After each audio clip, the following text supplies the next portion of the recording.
kita sudah sampai di desa datang di Kampung Sasak. Ya.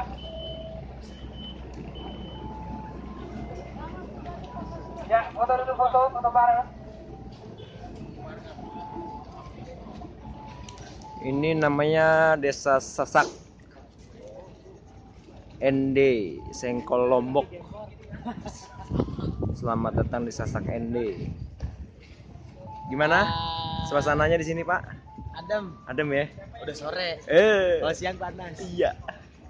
Pak Sugi gimana, Pak? Bagus, cuacanya mendung, tidak terlalu panas. Satu kata buat Lombok. Tetap. Buat Mang Eceng. Sasak ND Lombok. Mantap, alus. Halus pisannya.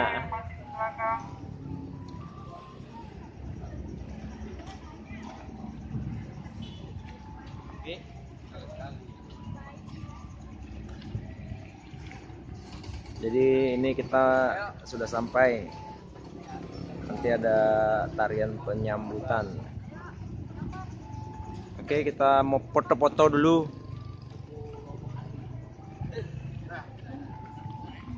Udah enggak. Foto kalian. Tahu ah. Oke, kita lanjut lagi. Tadi yang dikenal kirim ke gua. Gelap begitu sih, boy.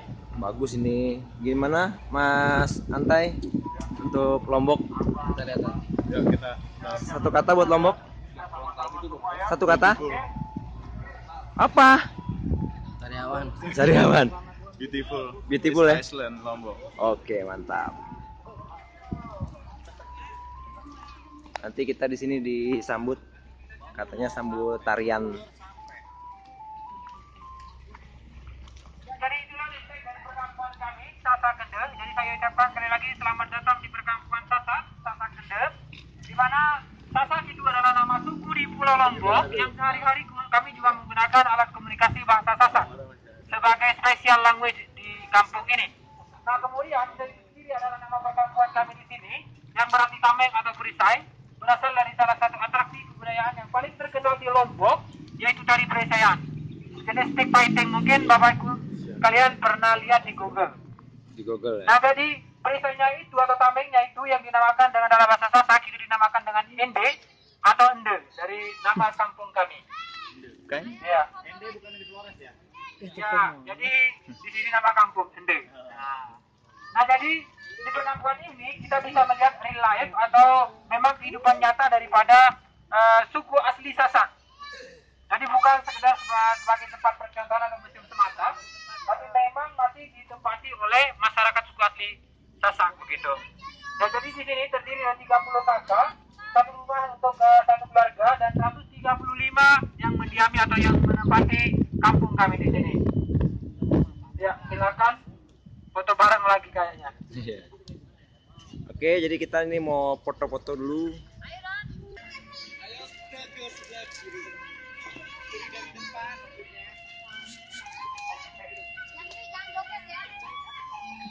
Jangan nyebar dulu. Nah, sekarang kita sudah berada di depan rumah adat tradisional suku Sasak. Nah, jadi kita kumpul sebentar di sini. Saya akan memberikan ulasan ataupun penjelasan tentang rumah adat kemudian keseharian kami di sini. Nah, jadi sebelumnya saya perkenalkan diri dulu. Nama saya Ama Alvin. Titel Ama itu kita dapatkan dari orang yang sudah menikah dan sudah punya anak, begitu. Nah, jadi anak pertama namanya Alvin, jadi Ama Alvin. Nama KTP sebelum menikah itu hilang. Alvin. Nah, kemudian ini adalah salah satu bentuk dari rumah adat tradisional Sasak, di mana rumah ini kami namakan dengan balai tani. Balai itu rumah, kemudian tani artinya petani dalam bahasa Sasak. Jadi kami namakan rumahnya disesuaikan dengan aktivitas kami di sini, yaitu umumnya bertani sebagai mata pencarian pertama. Nah, kami di samping bertani juga memiliki mata pencarian sampingan berupa ternak, yaitu umumnya kami di sini ternak sapi.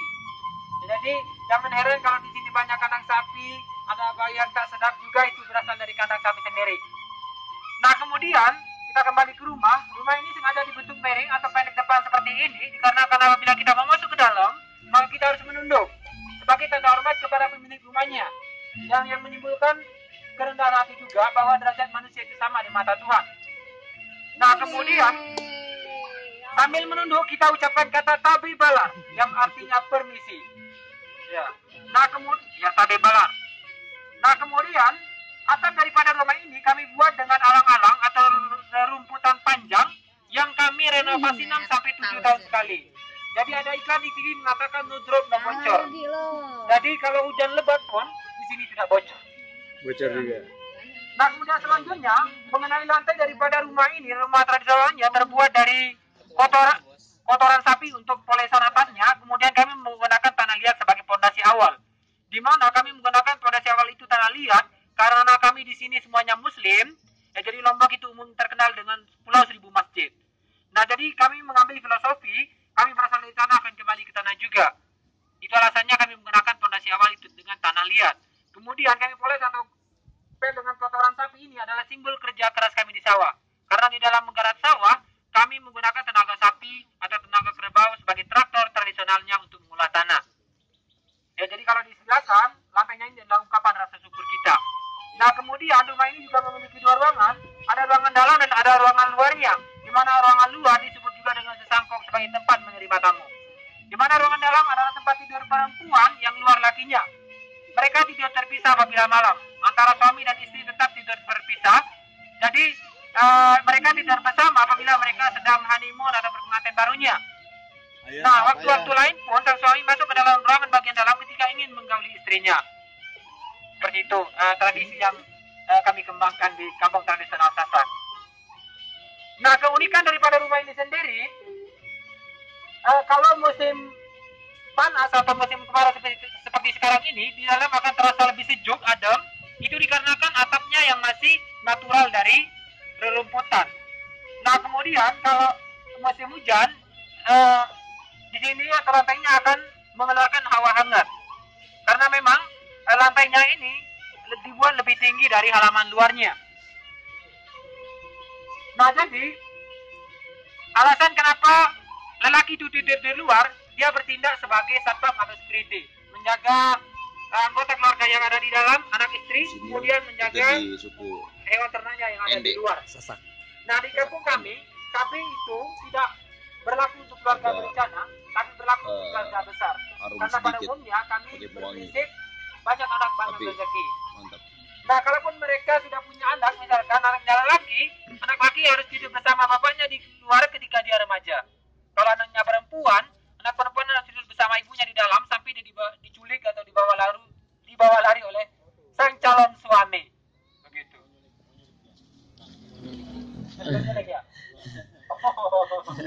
Tinggal di sini. Itu yang nyulik harus tinggal di sini apa memang harus tinggal di sini dulu, beradaptasi dulu dong. Nggak bisa. Nah, kemudian di ruangan bagian dalam kita bisa lihat sendiri tidak ada ventilasi maupun jendela karena memang ruangan bagian dalam itu adalah romantic room atau ruangan spesial. Jadi waspada orang yang iseng-iseng mengintip. Jadi kegiatan seks itu biasanya dilakukan pada malam hari. Jadi kalau siang hari berbahaya. Bisa jadi. Nah kemudian di kampung kami juga kita bisa melihat ada bangunan lain seperti itu. Itu adalah simbol Pulau Lombok yang memang bentuknya seperti Pulau Lombok sendiri. Itu dinamakan dengan lumbung padi sebagai tempat penyimpanan padi. Di mana kami di sini 1 kali panen dalam 1 tahun. Kami tidak mempunyai irigasi. Sawah kami tanam hujan yang hanya mengandalkan air hujan saja untuk menanam padi. Jadi kadang kami juga gagal dalam panen. Artinya kalau kita gagal dalam panen, orang di sini memiliki kreativitas atau kerajinan. Yang perempuan pada umumnya mereka menenun. Dan menenun sendiri ada tiket untuk pelaminan. Nah kemudian yang laki mereka membuat handicraft, kerajinan tangan, kemudian mencabik rumput di sawah karena rata-rata kami di sini beternak antisipasi kemarau panjang ataupun musim panen. Jadi kalaupun kita berhasil dalam panen, kita simpan padi itu di dalam lumbung padi seperti itu. Jadi alasan kenapa lumbung padi dibuat seperti itu, dibuat tinggi, artinya pada zaman dahulunya kami memiliki satu jenis padi yang berbulu yang hasilnya apabila panen itu minim. Dan dulu banyak terjadi pencurian bahan pangan pokok. Nah, dibuatlah seperti rumah panggung supaya ada usaha pencuri untuk mengambil padi, begitu. Nah, untuk sekarang mungkin bisa atau ingin mengambil gambar di lumbung padinya karena itu adalah simbol Pulau Lombok juga. Dokumentasi untuk di Kampung Sasak gitu. Sebelum kita ke atas untuk atraksi. Masuk? Ya, silakan, Pak. Jadi, tapi jangan lupa menunduk ya. Ya, jadi pemiliknya ini. Iya. Silakan kalau mau masuk, Pak. Ya, boleh. Memang pakai sedang ya.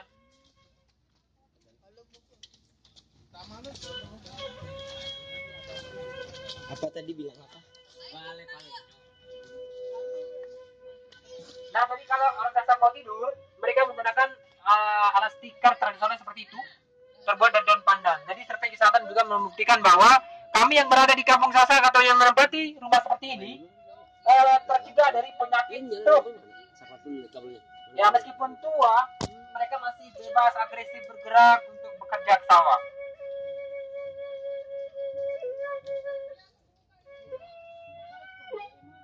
Sangat adem di dalam, adem sekali. Jadi tempat penyimpanan bahan pangan ini di dalam juga. Oke, kita lanjut. Oke, kita menuju tempat atraksi budaya ya. Menuju tempat atraksi budaya. Jadi ada tarian penyambutan.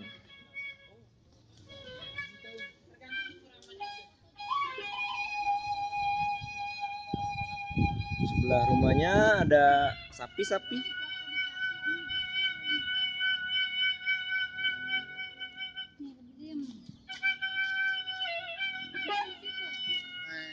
Ini tempat apa? Penyimpanan lumbung padinya nih.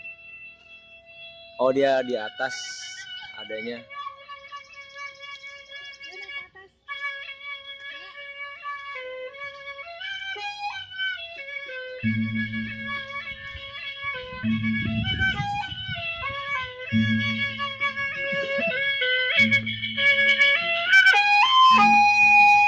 Kita lanjut.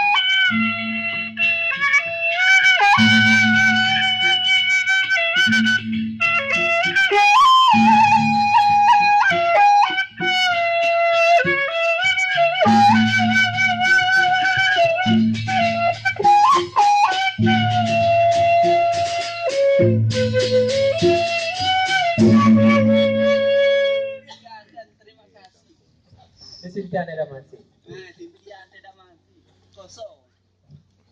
Ya, jadi saya ucapkan selamat datang kepada rekan-rekan dari grup Eksibisi Jakarta. Ya, jadi disinilah area atau tempat daripada pagelaran atraksi kebudayaan yang kami miliki di Kampung Sasak. Di mana di sini kita bisa menyaksikan dua atraksi kebudayaan sekaligus. Yang pertama namanya musik ginggo. Jadi ya sebentar ya, saya ambil alatnya dulu.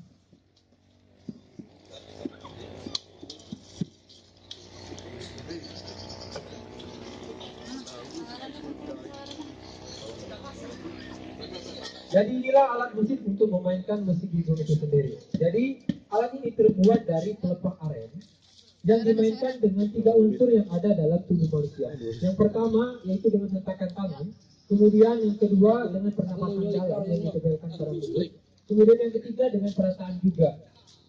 Nah, jadi kalau ibu bapak sekalian mencoba kemudian tidak bunyi, maka bapak atau ibu bisa dibilang tidak memiliki perasaan. Jadi butuh exercise untuk memainkannya.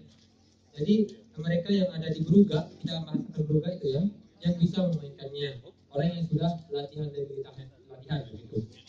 Nah, kemudian alat ginggung ini, alat musik ginggung ini dimainkan pada saat momen kebahagiaan. Pada zaman dahulu sebelum Islam sempurna di Lombok, kami gunakan untuk menyambut bayi yang baru lahir.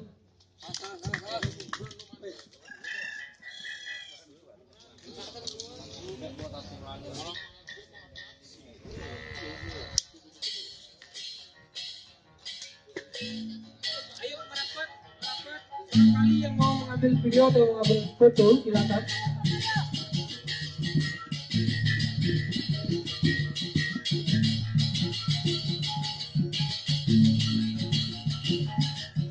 Oh, ini pakai Ariel ya.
Iya doang.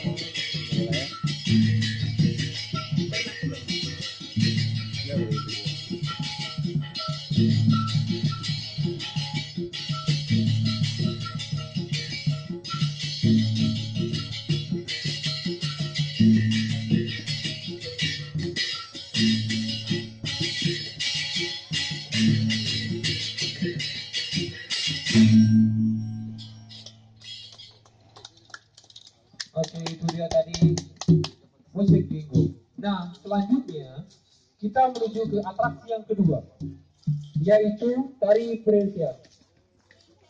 Nah, jadi tari untuk memainkan tari Brescia itu adalah yang seperti yang saya pegang. Ya, jadi sejenis stick fighting. Sticknya ini terbuat dari rotan, kemudian alat tangkisnya ini terbuat dari kulit sapi. Ini yang kami namakan Indi dalam bahasa Sasak, asal nama kampung kami Indi. Nah, jadi di mana atraksi ini dimainkan oleh 3 orang petarung atau 3 orang laki-laki. Yang pertama bertindak sebagai referee atau wasitnya, kemudian 2 orang bertindak sebagai fighter atau petarungnya. Nah, jadi kita boleh memukul untuk aturan mainnya pinggang ke atas atau pinggang ke kepala. Jadi area pukul tidak boleh pinggang ke bawah. Hai. Ya, jadi apalagi bagian yang paling sensitif dipukul. Nah, jadi zaman dahulu dipakai untuk ritual kami minta hujan. Tatkala salah satu petarung itu bocor kena kepalanya, maka kita harapkan atau kita ibaratkan hujan akan turun seperti halnya darah yang menetes ke tanah. Nah, seperti itu. Nah, selanjutnya langsung saja untuk memanfaatkan waktu, mari kita simak ini ya. Tari Brescia, welcome to Brescia.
Itulah pertarungan dari tadi spesial, jadi harus berdebat tangan supaya tidak ada dendam di antara kita.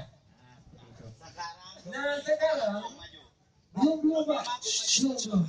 Tadi kalian yang palsu Pak, mari kita tampil. Ini dia yang asli.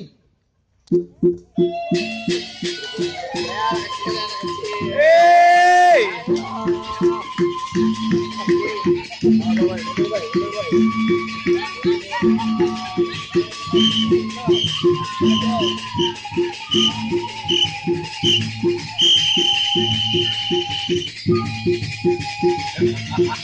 Asik. Itu yang mana Bang?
Ada mau jelek aja Ben. Basnya ini untuk mencoba. Ayo, siapa mereka? Sama Agung.